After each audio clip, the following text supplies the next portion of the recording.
All right, greetings everybody. This is Mark Nettle again, and I'm here with another ARES update tutorial. This tutorial is specifically oriented towards the IT administrators for each school. And what I'm going to show you here in this video is how to update your server when there's a major new release that has new content, perhaps some technical fixes, and anything else that we think you need to have at your school.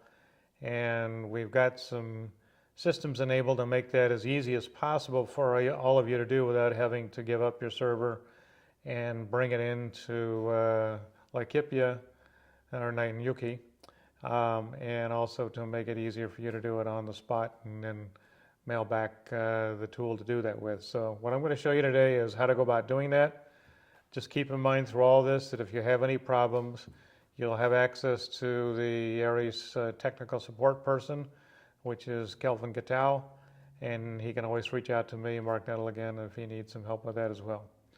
So here's how we get started. There's several different ways to do that depending on what kind of server you have and what approach you want to take. But I'm going to try and show you the best and the simplest ways to do that right now. So you can see in front of me, I'm connected to an ARES server. This is one that probably a lot of you already have right here. It's called a version 3 server. And I've got a screen here, and I'm logged in and connected on a desktop session to ARES. So the first thing you need to do to get this process going is ideally get yourself a keyboard there, or if it's a newer monitor that has an HDMI connection, all the servers have an HDMI port as well that you can plug into, like right here, and so you can plug into that as well. In order to do this, what we're going to do here is first, you should have received in the mail a USB update drive from someone in Nanyuki at Olpejara. And this is going to contain the update that you need, and it's designed to do an automated update for you. So all you have to do is click some buttons to get it started, and it'll do all the work for you and then finish up, and then you can turn your server back in and you'll be done. So first, let me show you how to get access to get started and read some instructions yourself. First, I'm on the ARES home screen here. I'm going to go down to the teacher reference section. And down at the bottom is a section called Administration Tools for IT Staff and Teachers.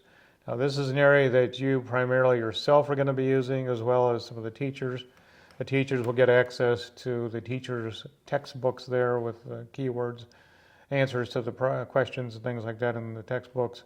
But for you, you're going to find a bunch of utilities that will be very useful for you. So to open it, I'm going to click here. This is password protected on purpose, so the students can't get here and do things that you don't want them to do. And the user ID that you want to use is ARES admin for you. And I'm going to type in the password here. I'm not going to put it on this video, but you'll get that individually, so you can use that. You should already have that now, but if not, we'll make sure we get it to you. And once I do that, I'm logged into this new screen now that has all the admin tools. Just as a quick review, what's on here, you can use this to reboot the server if for any reason you need to, just to clean things up to get a fresh start. You can use it to actually shut down the server when you're done at the end of a class day, or more likely at the end of a school session. And that way you can keep the server kind of turned off and cool down while it's not being used.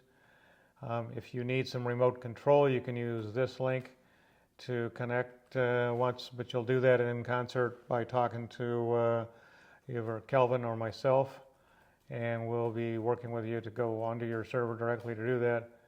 And down below is the update server section that you'll come to in 1 second, but you can see you've got an admin manual in here, a Khan Academy user guide, and some downloads of browsers you can put on notebooks if you need to. And then lastly are all the teacher textbooks, and they can click there to see those. Let's go back up to the update server. Click on this link. Brings me to a new page now that has some detailed instructions for us. And I'm just going to follow through this with you and just kind of explain what they mean and how they work and demonstrate them for you. So first, as it says, you should have been supplied an ARES update flash drive. That's one of these. And if you don't have it, you need to get a hold of them to ask for it. And the first thing we want to do is just take this very simply and connect it into a USB port on the server here. And you can see there's USB ports on this one. Every one of them, whether it's the big black one or whether it's the smaller square one, has USB ports on the side. One thing you want to look for is that you'll see all of these ports have a blue tab inside them. Some of them don't have blue on some of the servers. Find a blue one. And the reason for that is it's going to make the process much, much faster when we start doing this. Otherwise, it'll take hours longer. So find a blue one, plug it in. That's all you have to do.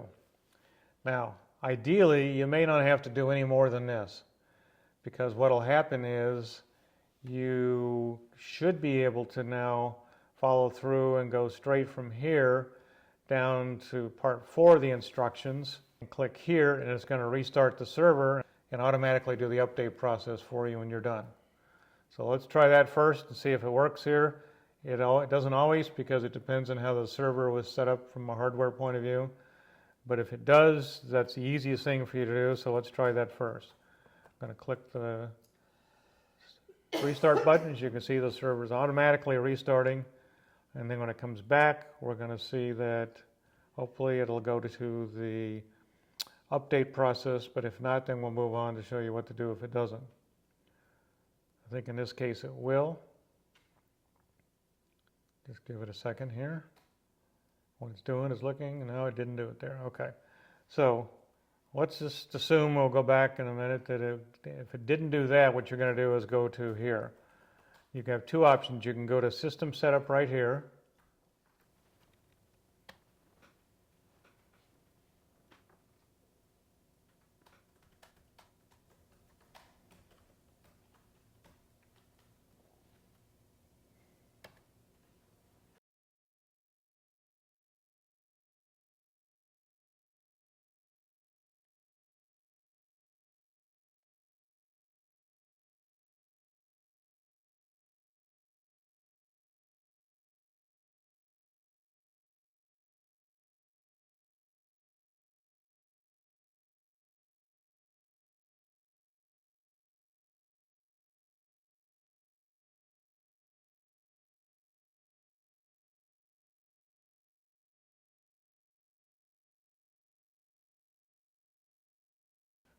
Okay, as you can see now, we're in the update screen. This looks very different than what you've seen before. It says Clonezilla at the bottom.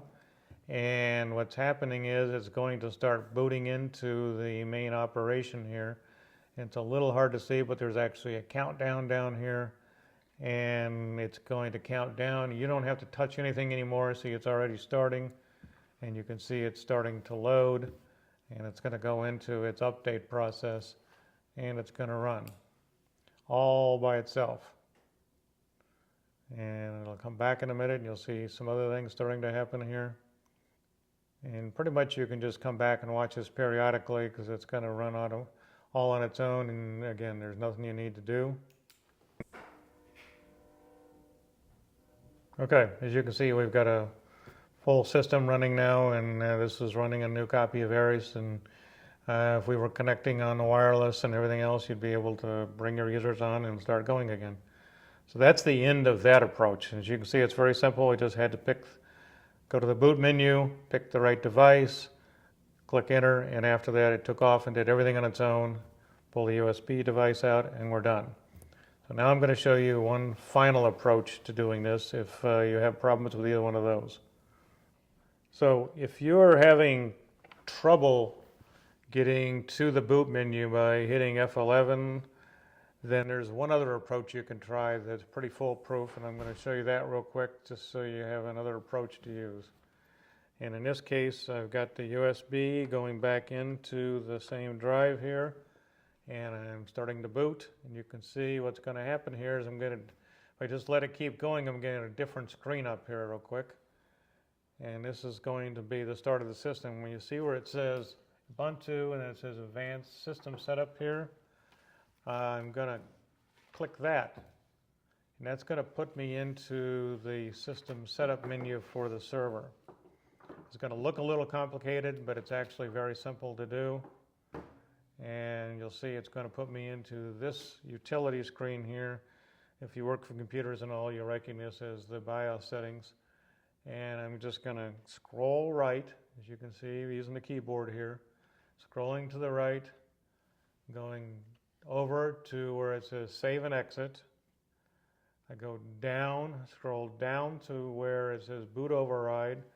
I go down to where it says, again, find the same thing I was looking for here, Enter, and it's going to reboot, and there it goes back into the update screen again. So that was very simple to do, worked very easily, that's all you had to do, and exactly the same thing is going to happen again. It's going to start running and processing. So that's really it. That's all that's necessary to update your server. When you're all done again, you can just turn it off, remove the USB drive. You're going to want to take the USB drive and mail it back to the ARES administration group that sent it to you. And you should be running with a fully updated server. And if there's any problems with that, to make sure you get a hold of the ARES tech support person and or myself. I'm mark.nittel@gmail.com. That's Knittel. And you should be able to reach Kelvin at Alpegida as well. So if there's any questions, please let us know, but hopefully that'll make things very simple and easy for you to do an update going forward. That's it. Thank you.